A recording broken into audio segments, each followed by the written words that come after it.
Welcome. We are just days away from spring training. Pitchers and catchers are near reporting to their teams. And still, if you're a New York Mets fan, you're wondering, are we going to sign an extra bat? Are we potentially maybe going to get another pitcher? Well, I think the bat right now is more or less the focus. And a lot of people are focusing on a guy like JD Martinez or to a lesser extent, Gio Urshela. Okay, there has been a lot of smoke around JD Martinez to the New York Mets. A lot of times where there's smoke, there's fire.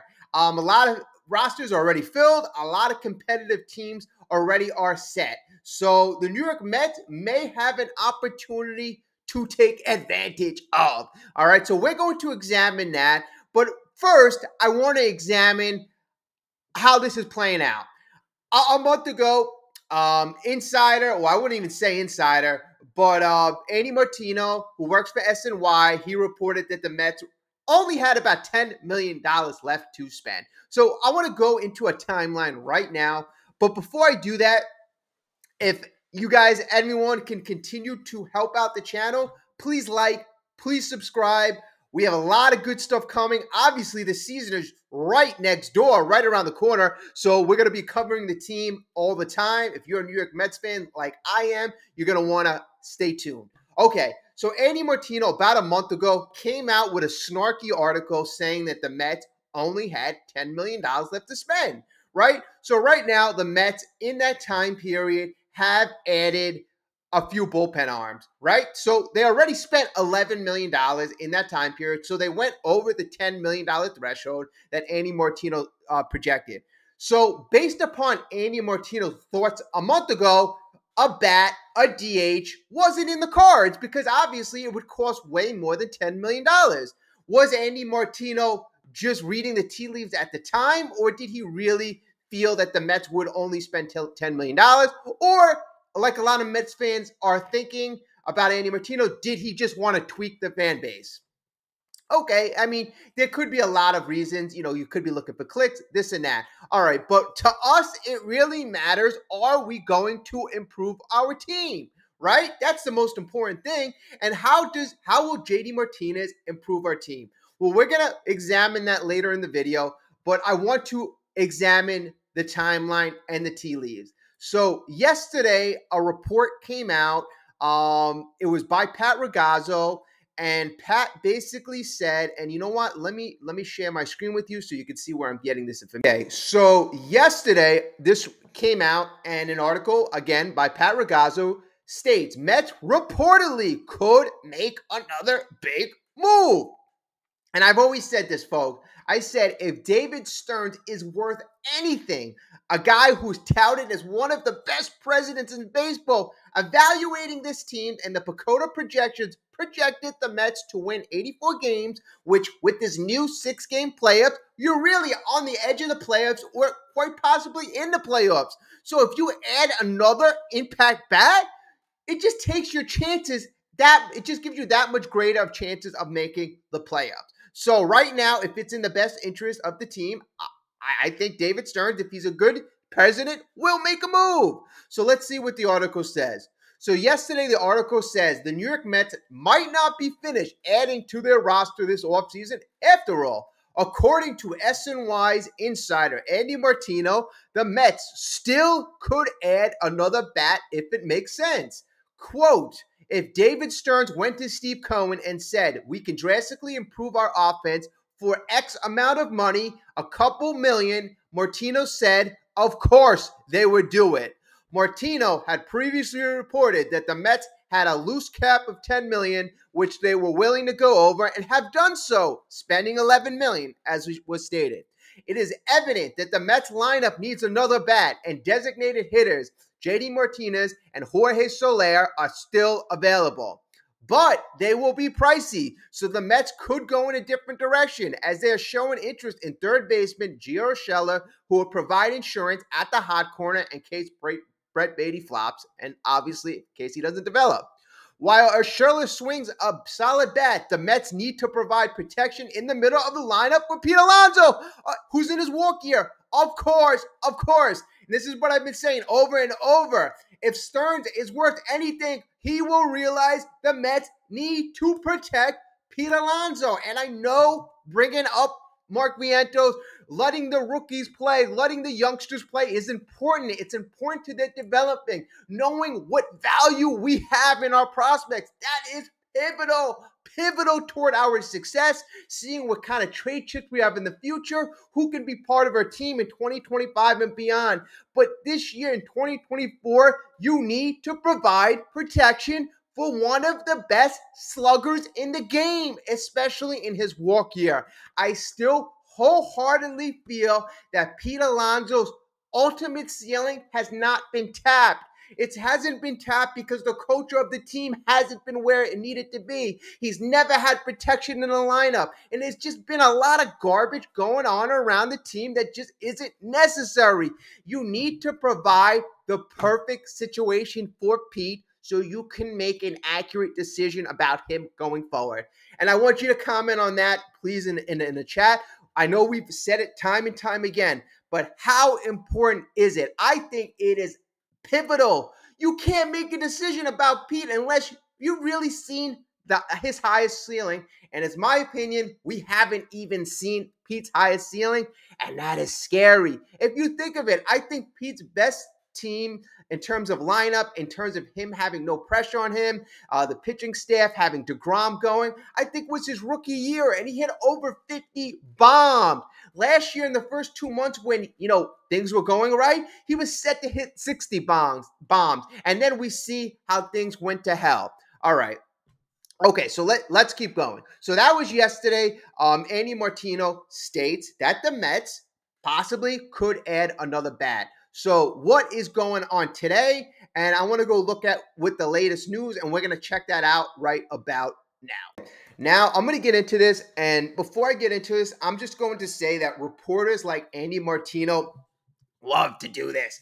On Monday, the team is hot after a guy. It looks like they're going to get them. On Tuesday, oh my God, they couldn't be further from the deal. And we're going to see that in this article. Okay, so today, an article by Tim Conway. So today's February 7th, 2024. JD Martinez, Mets aren't near contract agreement despite recent buzz. Okay, I mean, are they signing the dotting the I's, crossing the T's? No, but doesn't mean they're not interested. But let's just see what this article says.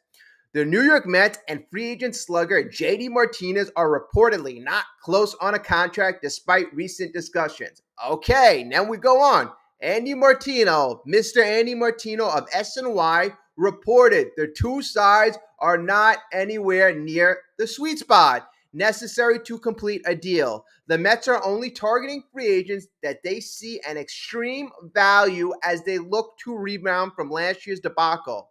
Martinez, okay, and then it goes on to his stats. He had 33 home runs, 103 runs batted in, and he made a 6th All-Star team last year. I mean, I think most importantly, the Dodgers signed him, so they saw how much value JD Martinez brings to the franchise, brings to their team, and what he did. So, I mean, I think the Dodgers having interest in Martinez is all we really need to see. While he can still occasionally play the outfield, Martinez largely serves as a designated hitter at this point in his career. He appeared in the outfield only 3 times in 113 games, so he's not much of a fielder. We already know that. The Mets are currently projecting Mark Vientos or DJ Stewart at the DH spot. So Martinez could represent a seismic upgrade because obviously we had Daniel Vogelbach there last year. Okay, now I think, and I'm all for the youngsters starting. I'm all for giving Vientos a chance. I just don't want to put pressure on Vientos day one, being full-time DH and protecting Pete. It's just not necessary. It is not. Vientos could play third base. He could play DH, and Martinez could still be on the team. He's only 36 years old, so it's not like you're going to be committing to Martinez long-term. I'm assuming it's going to be a higher annual average value contract and probably a 1-year contract, maybe an option for the second if incentives are met. Maybe it's a team option. If the Mets want to, sign JD. I anticipate something like that. But it seems like everybody, experts, it seems like David Stern is going in this direction where he feels that an upgrading by adding Martinez could substantially make the team better. And let's get into really that. Now, I think it's very important to recognize what JD Martinez could potentially do to the team. Number one, he's a veteran. He's 36 years old. He's been obviously a very successful hitter with the Tigers, the Red Sox, and most recently with the LA Dodgers. He's a proven veteran. He's six-time All-Star. Last year, he hit over 30 home runs, so he's not quite washed up.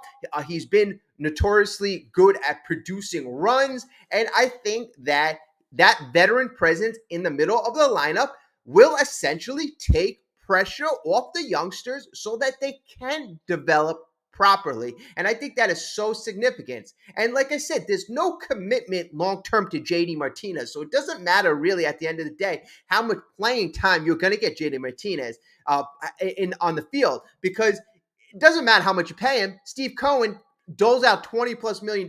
It's not like Steve Cohen saying, you have to play him X, Y amount of innings or games because I'm paying him $25 million.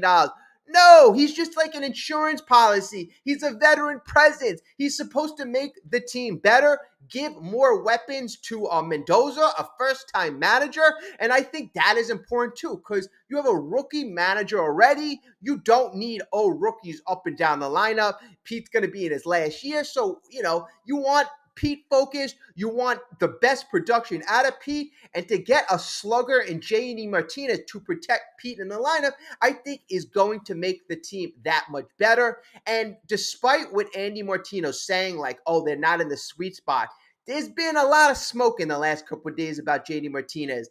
Scott Boras has had his clients, a couple big clients not signed. So we're a couple days away from spring training opening up. I would believe that JD Martinez at this stage of his career wants to sign with a team before spring training starts. That's what I would think. So if I had to put a deadline, I would think that it's in a couple days. I really would, because it's not like he's a Blake Snell and he can capitalize. Hey, if I hold out another 30 days, I'll get another $50 million, or I'll get another 2-3 years added to my contract. It's not like that. He's not a lefty starting pitcher who just won the Cy Young. He's not a 28-year-old outfielder, center fielder. He's not. He's a guy possibly playing for only 1 or 2 more years. So to go into the season or not have a spring training will greatly hamper his only remaining year or two. JD Martinez wants to take advantage of 2024 because he doesn't know how many seasons he has left. So I see that spring training, signing before spring training, has to be somewhat of a deadline for JD Martinez. So, I mean, for his sake, I don't think he's going to be taking this far into spring training, nor do I think he's going to take this into the season. So I think we're going to have a decision. Stearns knows how this market is going to play out. I think they knew that they had to be very aggressive in the beginning of the offseason, get their pitchers. Then they knew that they can take their time with the bullpen. And then they knew that there were going to be a couple options left over for the DH possibly. And if they don't have anybody, or they don't sign anybody at their price, then they would just go with the youngsters. But obviously starting pitching was, it was a need, it was a priority, it was just everything. So, I mean, that being said, I anticipate the Mets to fill their need. And their need is somebody to provide a veteran presence in the middle of the lineup and somebody to protect Mr. Pete Alonso. And like I said, if David Stearns is worth anything that they're saying, and if he truly feels that the Mets are going to contend for a player position, and you know what, with 6 teams making the playoffs, you don't have to be a great team to be in contention. That's the bottom line. And the National League, as we went in our video yesterday, and anybody can check that out, we went over the PECOTA projections. There's only 2 teams that are projected to win really a decent amount of games. You have the Braves and you have the Dodgers. After that, there is a huge drop-off. So the Mets are basically in that next level. You can argue the Phillies, you can argue the Arizona Diamondbacks, maybe the St. Louis Cardinals if they decide to get their act together. But that next level after the Braves and after the Dodgers, there's really no apparent next team. So, the Mets, there's an opportunity there. And if they make the right moves and if David Stern steers the ship in the right direction, we have an opportunity. And I want the Mets and David Stearns to seize this. Why not us at the end of the day? Why not us? If we can swing a trade, let's say we sign a DH, let's say we get a Martinez or we get a Soler, right? Our lineup becomes that much better. We did a lot of nice moves in the bullpen. I think Diaz coming back is already a huge upgrade. And anybody who's heard the Buck Showalter interviews over the last couple of days, I mean, he has raved. I mean, and he's so right. Diaz, the addition of Diaz to the bullpen will just be one of the biggest additions that any team could make across baseball. Diaz was lights out in 2022, Mariano Rivera-esque. When he was dominating in the playoffs in the late 90s, that's how Diaz performed in 2022. I mean, he was just that good. He made the pitchers better. He took pressure off the hitters. I mean, it was just so insane how good he was. Okay, that being said, Stearns has done a nice job adding to the Diaz return, getting Ottavino back. And I think that was just underrated. First of all, it continues the stability in the Mets bullpen. I mean, the Raley, you have Ottavino, you have Drew Smith, obviously Edwin Diaz. That core group has been together the last couple of years. Now you add a couple good, guys like Diekman and Fujinami, guys who could potentially have sky's the limit with these guys. Really, the sky's the limit if they could just get the control together. I mean, the bullpen has a lot of potential, and you didn't pay an arm and a leg. You can allocate that money toward other parts of your team. Invest in other resources. So I think the way they're building the team is a lot better right now, is a lot better. And you know what? We may not see results immediately, but we're trying to build a foundation. That's what we're trying to do. All right. So that's my opinion on JD Martinez. I think signing a JD Martinez, I would prefer, if you watch my videos, obviously I want Jorge Soler, but at the end of the day, a bat like Martinez or Soler would be that veteran presence in the middle of the lineup, and that would take pressure off the youngsters and just help Pete out tremendously. All right, like, subscribe. We got a lot of Mets content coming in the future, and I will speak to you very, very, very soon.